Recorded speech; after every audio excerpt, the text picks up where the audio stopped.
Hey YouTube, XX Panzer XX here, and you're watching the Gamer Review. Alright, I got two games to really talk about today. The first one is really the mainstay of the Gamer Review, the Axis and Allies miniatures. And then the second one, I'm going to talk a little bit more about Warhammer 40k. Alright, first I'm going to go ahead and do the Axis and Allies miniature. Alright, I'm going to talk a little bit about my favorite infantry support vehicles. I have 2 allies to show and 3 Axis. The Axis are all Germans, and then the allies are British and American. Alright, we'll start out with the American. The basic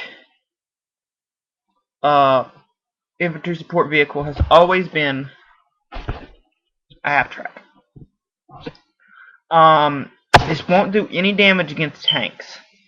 So, I mean, it has a small chance if it's a light tank and it's already damaged, but other than that, don't try it. And it won't do much against half-tracks. Any vehicle this is not going to do much to. It'll chop down infantry, but it won't do anything against vehicles. It can also carry 1 infantry, so that's great. This is an excellent infantry support vehicle. You know, if the enemy don't really have a lot of vehicles to support, you know, they just got MGs set up or Incarnon D8s and stuff, this is an excellent thing to use, and it's excellent for getting your troops up to the front line because it's pretty fast. The only 2 really infantry, well 3 that's going to have a good time taking it out, the Panzerfaust will blow this thing to hell. The Flammenwerfer, if it gets close enough, will easily roast this thing. Easily. And the MG42 with a good roll can take it out. So you got to be careful with that. Basic infantry, even veteran infantry won't be able to take this out unless they're in the hex with it. So it's great. The British are going to talk about is the Humber Scout Car. Now, this one, you can use it to basically support the infantry moving along with it, but for me, I think it serves a better purpose striking on its own, and it is infantry support by striking on its own also. Let's say there's a front line set up with the infantry, and you need to take it out with your infantry. You know, just hit it a couple times with this over a couple turns. It'll weaken up the line for the infantry, and that is considered infantry support. Or if you want to move it along with your infantry, it also does good like that. Also, it has a little bit better chance of taking down armor than half-tracks do, but you're not really going to take down armor with it. Maybe it's a good roll, you could take down a half-track with it, but it's highly unlikely. Still, mainstay is infantry support. Strictly. Now for the Germans, as I said, the basic infantry support is the half-track, the German half-track. I like this one better than the American half-track. Not really because it's better, I just like this one better. I don't really know why. I mean, maybe it's cooler looking. Maybe because it's German, I don't know. I just like it better. But it's basically the same unit. It's great. It gets for chopping down infantry. You can carry 1 infantry on it. Not going to do anything against tanks, so there's not much else to say there. This one is the SDKFC 231. I forgot to say, this is SDKFC 251, 231, SDKFC 231. Which I don't remember what SDKFC stands for. I'm sorry. If I find out, I will let you. If I remember, I'll let you know. I know what it means, I just forgot. This one's better than the Humber Scout Car, in my opinion. It might not be as fast, but it's a little more powerful against infantry. Or no, it's the same power against infantry, but it's more powerful against vehicles. But it has the same effect, you know, of being able to strike and fade. This has a better chance of taking down vehicles than the Humber Scout Car. It's a little bit stronger against vehicles, so this will do great against half-tracks. And maybe even other armored cars. And great against infantry. And just like with the Humber Scout Car, you can use it to support your infantry moving up with them or striking on its own. Great unit. Only 6 points, too. I love this unit. I think my overall favorite infantry support vehicle. And most people, like on my Axis and Allies Miniatures group on Facebook, most people can't stand this. They call it a what the fuck tank. And, you know, you can't really blame them for calling it, but for this tank, you got to be able to see its versatility to be able to use it. And that is the PZ KPFW2 Aus F. Or in German, it's the Panzerkampfwagen 2 Aus F, or simply the Panzer II. Now, it's got about the same frontal armor as Panzer III, which is 3 armored, so it's weak. And its rear armor is the same as the Martyr 3, which is 2. So if infantry get in this hex, they can take it out. And this is not going to do anything against vehicles. Well, against tanks. It'll easily take down a half track or an armored car because it's about the same power as the No. I don't have the card right now. It's either the same power as the SDKFC 231 and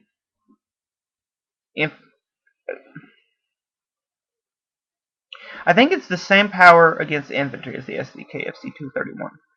And then it's a little bit stronger against armor. It's still not going to take down a tank unless maybe it's a light tank that's been damaged and it has a good roll. But this thing will slaughter half tracks, and it'll slaughter armored cars, and it'll slaughter infantry. This is not good for really striking on its own. It's best for moving up with the infantry. Keep enemy infantry out of its hex, and keep it out of the way of other armor. But half tracks, it defeats half tracks, it defeats armored cars, and it defeats infantry. And an MG isn't going to take it down. An anti-tank gun might, and a half track might. I mean, not a half track, an anti-tank gun and an artillery piece might.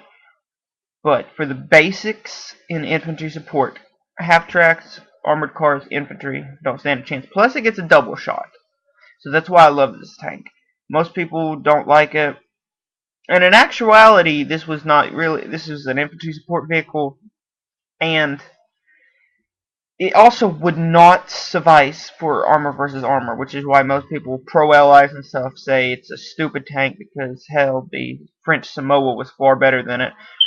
Well, the French Samoa was designed for tank-to-tank combat. This was not. Hell, the Panzer II wasn't even designed for combat. It was designed at the start of the war for as a training tank to get the officers to train for armored tactics. It wasn't even going to be kept. But the German High Command realized its usefulness. They were smart enough to figure out that this is an excellent infantry support vehicle, and it's an excellent scout. This remained throughout the war, even though it was highly, highly, highly weaker than every other tank. It couldn't really stand a chance against every other tank. This remained in production because it was an excellent scout tank and an excellent infantry support vehicle. And the German High Command realized this. They were wise enough to realize this. So, saying that, maybe you'll like the PZK PFW2 Alcef now. Maybe you won't. I love it though. Okay. On to Warhammer 40k. I still have not got my pieces yet. This Saturday I'm going to get them over at the Lost Legion Rifleman in Charleston. And I'm going to get the starter set and the paint set, which will overall include, well, the starter set comes with 10 Space Marines, 5 Terminators, a Captain, and a Dreadnought. And then for the Orcs, you get 20 Orc Boys. I think it was 5 Knobs. Don't hold me to that. I know it's 5 something. It might have been Knobs. I'm not sure. And then War Boss, and then 3 Death Coptas. And then the paint set I'm getting comes with 5 more Space Marines. So overall, I'll be getting 15 Space Marines, 5 Terminators, a Captain, and a Dreadnought. So that'll give me 3 squads of Space Marines, a squad of Terminators, my Captain for the HQ, and the Dreadnought.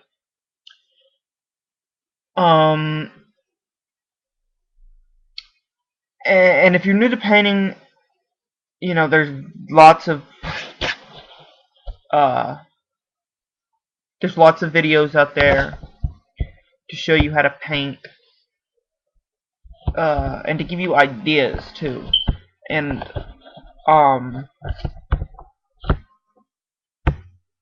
you don't really have to go with the preset chapter. Like for the Space Marines, you don't have to go with the preset chapters of Imperial Fist, Blood Angels, Dark Angels, Ultramarines, Raven Guards. I think is what it is. It might be Raven Guards. I'm not sure. And then even for the Chaos Space Marines, you don't have to go with Alpha Legion, the Black Legion, the Thousand Suns. Just because you have the body of it doesn't mean you have to go with completely like that. You can design your own chapter for the Space Marines. And hell, even with the units that don't have special chapters or anything, you can still make them how you want. A new YouTuber that I've been watching a lot of videos, you can, his name is Connor Coons. You can find him on my other channels. I'd suggest going and looking for him if you want to, like, find out how to do stuff. He's pretty good at showing you how. And he always comments back, so that's a good thing to find in a YouTube user. He painted his orcs red, where, you know, I've never seen an orc that wasn't green.